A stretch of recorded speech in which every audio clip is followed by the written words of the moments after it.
Schools are a reflection of the community, and this is a community that has always wanted the best for its children. Education is a partnership. It's a partnership between home, school, and the children, and everything we do really tries to include all of those groups. Not a day goes by without parents coming into the school, helping the school. We are dealing with challenging economic times and changes in education. Technology, new learning, it's coming very quickly. The classroom has changed remarkably. No longer do children sit and do what they're told all day long. They actually drive their own learning. It's how we went from having 1 or 2 computers to then a smart board and now to iPads in the classroom. We work for the public, and our partnership is the most important thing. And the way the community functions is through the Cold Spring Harbor Educational Foundation. That foundation we see as a way of accelerating integration of technology into the classrooms so that we can touch more students and see more results quicker than we would be able to as a district independently. So I just want to say that we're very fortunate to have had the Cold Spring Harbor Educational Foundation fund this laboratory that we have at Cold Spring Harbor High School. This is really a state-of-the-art molecular biology laboratory that affords our students opportunities that most schools cannot afford them. I am getting some fruit flies with autistic traits and autistic genetic mutations, and I'm observing them compared to a control group of normal fruit flies, and I want to see their social behaviors in certain situations, and I also eventually want to see their protein makeups. I'm using worms to test if low blood sugar affects mental disorders and causes them. So a program like this is quite different than a typical classroom is. Here the students come with ideas, propose those ideas to me, and really dictate what they do themselves, rather than a conventional classroom where the teacher is the one that dictates what they learn on a given day. It gets kids to be independent and think for themselves and to be creative, but in a kind of scientific way as opposed to artistic way. It is outside the realm of the core courses, and it's a fairly expensive program. The materials in the labs are quite expensive, they're very specialized, and as such, funding is very important. This is something, especially with the 2% tax cap, that outside money is a huge impact on something like this. eSpark has done for us is it has given us the content and the programs that we need for the students that do need that extra help, while in a tailored fashion given us the applications to challenge the students who are perhaps ahead of the rest of the class, so that regardless of what level the student is performing at, the program provides material that is appropriate for them to keep them excited and keep them engaged. eSpark is a wonderful program which caters to each one of the students' abilities. It takes previous data on the kids and it really focuses on where they were struggling. And I also get to learn at my own pace, because everyone has to work at their different paces. So you can have 2 different kids working on eSpark, just really focusing on their goals. I get to learn and I don't have to wait for other people. I can learn at my pace and get more done. It's wonderful to see young kids have the vocabulary that they have around technology. I'm working on reading nonfiction and making KWL charts. And the iPad, the eSpark, is just a great way to help a kid who, number one, is a reluctant reader.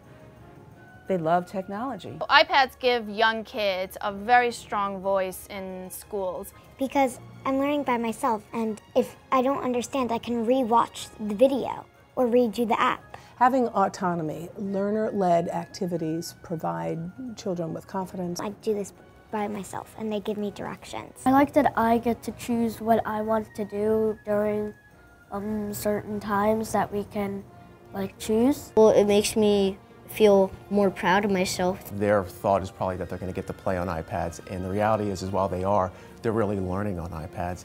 Because it's really fun. This app, Hungry Fish, you're learning how to make the sum by putting different bubbles together into the fish. We're trying to put these numbers together, get to 53 on mine. They're getting immediate feedback, whereas before they used to have to wait for a teacher's attention, for a teacher to correct a paper, to give you back the feedback that you needed. Now it's instant. Sometimes I'm so good at the iPad that I teach my teacher things. The thing about Virtual Enterprise is that it's a bunch of intellectuals all together in this one business program that really shows you what the business world is like. Students also now have the opportunity to practice all types of management and business skills that previously they haven't had the opportunity to do, especially in a classroom.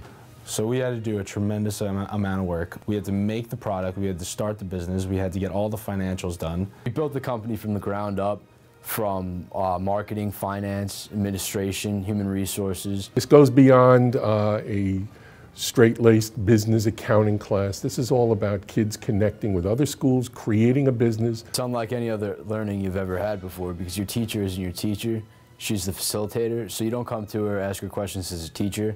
You come to her and ask her questions and she'll give you suggestions, ideas, but really it's you and your classmates who are the ones who have to come to an agreement. They are truly building skills that will be directly applicable to their careers in the future. Well, there's no textbook in this classroom. It's not like you go home and do chapter 5 out of your AP Echo textbook.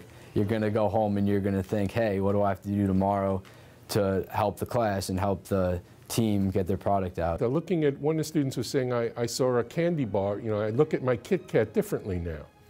And I said, that's perfect. I mean, and I asked her, what do you see now when you look at the Kit Kat? Because I just see it and I eat it. So what do you see? And she says, I wonder, you know, how much of that is in production? Where are the factories? How much does this bar really cost?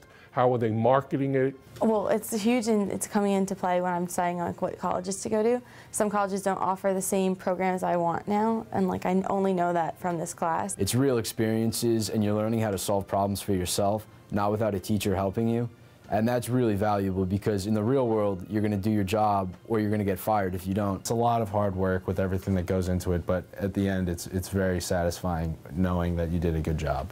The Cold Spring Harbor Educational Foundation has really been a partner with us as far as opening the eyes of students to different career paths they can take. If this was a class of the future, it would better prepare everyone collectively. This is the classroom of the future. If you don't have these classes, you're not going to know what you want to go into college. So many kids go into business and they go into those things like different like accounting and all this stuff, and they don't know what they're doing.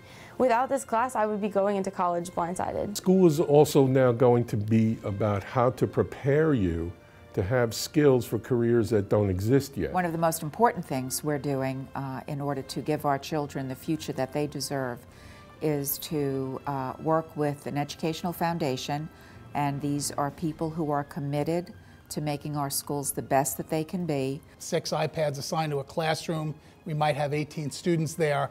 They really can't wait for the opportunity to get that technology in their hands. It would be awesome if every child can have an iPad for a lesson. By working on the iPad, learning is fun.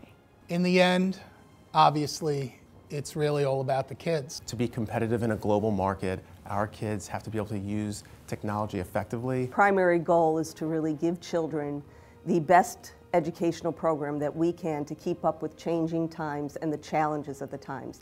And one of the ways that we've been able to do this is working with the foundation. And so our work with the foundation is critical because we need the input of the community as to what they see our role, and we need to help them understand what our role is. This is a community that wants to find a way to keep their students at the top of the nation in terms of what they learn and what their futures are going to be. This is learning by experience. It's hands-on. Normally, it's stuff you won't learn until you graduate, but we're learning it now. So we're ahead of the game.